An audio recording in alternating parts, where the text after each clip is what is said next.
KPSC ಪರೀಕ್ಷೆಯಲ್ಲಿ ಕನ್ನಡ ವಿದ್ಯಾರ್ಥಿಗಳಿಗೆ ಆಗಿರುವಂತಹ ಅನ್ಯಾಯವನ್ನ ಸರಿಪಡಿಸಲು ಆಗ್ರಹಿಸಿ ಬೆಂಗಳೂರಿನ ಫ್ರೀಡಂ ಪಾರ್ಕ್ನಲ್ಲಿ ನಿನ್ನೆಯಿಂದ ಅಹೋರಾತ್ರಿ ಧರಣಿ.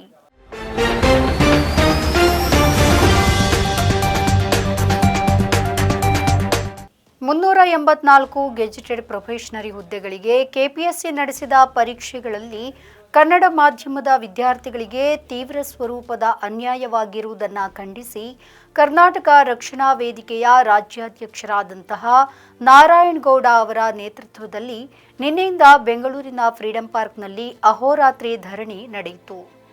ಮಕ್ಕಳ ಭವಿಷ್ಯ ಕರ್ನಾಟಕದಲ್ಲಿ ಕಟ್ಕೊಡಕ್ಕಾಗಲ್ಲ ಅನ್ನೋದಾದ್ರೆ ನಾಳೆ ಕನ್ನಡವನ್ನ ಪ್ರೀತಿಸೋರು ಯಾರು, ಓದೋರು ಯಾರು, ಬರೆಯೋರು ಯಾರು, ಮಾತಾಡೋರು ಯಾರು? ಕನ್ನಡ ಅನ್ನದ ಭಾಷೆ ಆಗ್ಬೇಕು, ಕನ್ನಡ ಬದುಕಿನ ಭಾಷೆ ಆಗ್ಬೇಕು.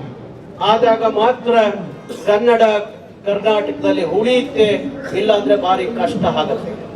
ಅದಕ್ಕೋಸ್ಕರ ಆ ಕನ್ನಡವನ್ನ ಕಾಪಾಡಬೇಕು.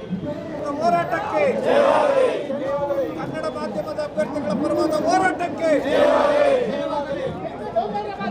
ಬೇಕೇ ಬೇಕು, ಬೇಕೇ ಬೇಕು, ಬೇಕೇ ಬೇಕು, ಏತಕ್ಕಾಗಿ ಹೋರಾಟ, ಏತಕ್ಕಾಗಿ ಹೋರಾಟ, ಧಿಕ್ಕಾರ, ಧಿಕ್ಕಾರ,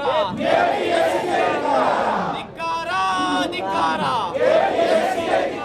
ನಮ್ಮ ಈ ವಿಡಿಯೋ ನಿಮಗೆ ಇಷ್ಟ ಆದಲ್ಲಿ ಲೈಕ್ ಮಾಡಿ, ಶೇರ್ ಮಾಡಿ, ಕಮೆಂಟ್ ಮಾಡಿ ಮತ್ತೆ ಸಬ್ಸ್ಕ್ರೈಬ್ ಮಾಡಿ.